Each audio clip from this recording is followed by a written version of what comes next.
A single mosquito bite can cause hemorrhagic fever, joint pain, and even fatal shock. Dengue virus, spread by the Aedes mosquito, is one of the fastest spreading vectors-borne infections globally. It starts with a high fever, retroorbital pain. Retroorbital, you could also think like Graves or something like that, but no, this is totally different. This is high fever, retroorbital pain, intense muscle aches, and then it turns out really sinister. You get petechia, mucosal bleeding, thrombocytopenia as the virus develops.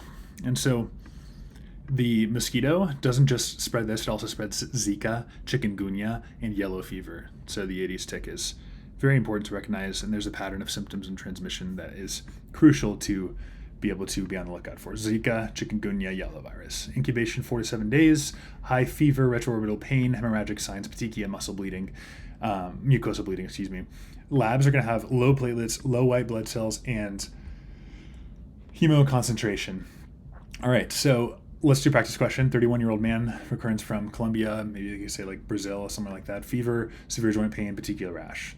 Labs show thrombocytopenia, leukopenia. And what other virus is transmitted the same way? Answer, Zika. Chikungunya, Zika. We're talking about flaviviruses that are transmitted through the Aedes mosquito. So meningococcal meningitis, that's droplet transmission, meningococcal. It does not cause joint pain. Pulmonary tuberculosis, that's a chronic infection not caused by acute. It wouldn't be associated with acute fever and rash, and the transmission is respiratory droplets. Typhoid, it's fecal oral.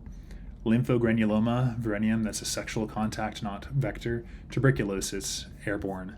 Typhoid fever, it's bacterial infection causes abdominal symptoms, not the rash. Okay, so rash could be like, you'd see like Rocky Mountain, but that's like a tick-borne disease. The Rocky Mountain rickettsia, like Rocky Mountain would be a rash that starts on the wrists and the ankles.